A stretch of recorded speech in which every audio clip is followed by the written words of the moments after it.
Ir jāmāk sabalansēt gan sabiedrības, gan institūciju intereses, uzskata Tukuma novada pašvaldības pārstāvji, kas aprīļa izskaņā aicināja iedzīvotājus uz teritorijas plānojuma otrās redakcijas publisko apspriešanu. Pērnā gada vasarā tika organizēta plānojuma pirmās redakcijas publiskā apspriešana, kuras laikā pašvaldība saņēma daudz iedzīvotāju iesniegumus un 29 atzinumus no institūcijām. Izvērtējot saņemtos priekšlikumus un iebildumus, veiktas izmaiņas teritorijas plānojuma risinājumos un sagatavota teritorijas plānojuma otrā redakcija. Izmaiņas vairāk skāra tieši piekrastes zonu, jo piekrastes zona ir ļoti specifiska, gan ar saviem aprobežojumiem, ierobežojumiem, kas tur ir, un arī ar iedzīvotāju interesi. Tur mums bija ļoti ilgas un garas sarunas ar vides institūcijām, kuriem, protams, ir savas intereses šajās teritorijās un kā viņi redz šo teritorijas attīstību. Un tad ir pašvaldības pusē, kā mēs saredzam šo. Un tad mēs ilgi meklējām dažādus kompromisus par dažādiem risinājumiem. Izmaiņas notikušas arī saistībā ar Tukuma pilsētas platību. Ja līdzinājā tās platība ir 1363 hektāri, līdz ar teritorijas plānojuma otro redakciju tā pieaugs par 679 hektāriem. Plašas diskusijas publiskajā apspriedē raisīja jautājums par vēja parku būvniecību, lai gan Tukuma novads ir pirmais un vienīgais novads Latvijā, kur ir noteikta 1,6 km zona ap ciemu un pilsētu robežām, kurā ir aizliegta vēja elektrostācija, kuru jauda ir lielāka par 20 kW. Būvniecība, iedzīvotāji vēlas, lai šāda būvniecība tiktu aizliegta vai būtiski ierobežota visā novada teritorijā. Tas neiet kopā ar to, kas ir aprakstīts tekstuālajā daļā, kāda ir novada vīzija, kas ir solīts pirms tam, kā mēs dzīvosim Tukuma novadā.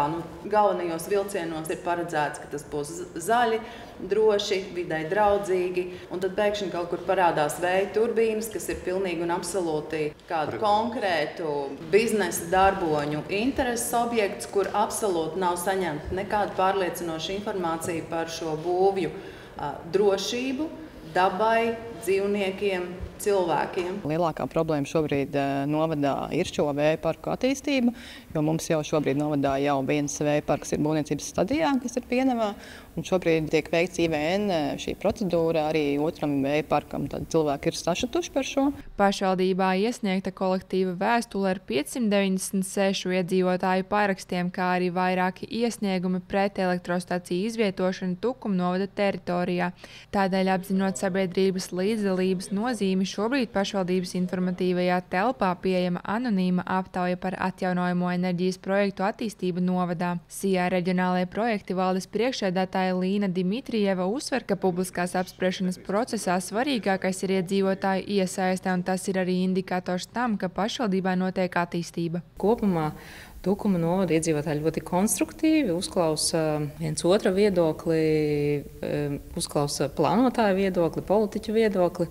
Un, tā arī tiek panākti šie risinājumi, kas abām pusēm ir izdevīgi vai arī nedaudz neizdevīgi, jo, ja ir strīdi, tad ir abām pusēm jāpiekāpjas un nekad tādus 100% panākumus nevar gūt. Šobrīd noris publiskās apspriešanas rezultātu izvērtēšana un iesniegto priekšlikumu izskatīšana. Kopumā saņemti vēl ap 30 priekšlikumiem, kas saistīti ar vēja elektrostacijām, derīgo izraktaņu ieguves Lampes pusē un atsevišķi iesniegumi par zonējumiem. Tādēļ pastāv iespēja, ka tālākajā procesā tiks veikti vien redakcionāli labojumi un plānojums virzīts uz apstiprināšanu Tukuma novada domē vēl šajā sasaukumā. Monta Megija Učelniece, Artūrs Reinholds, TV9 Pakalni.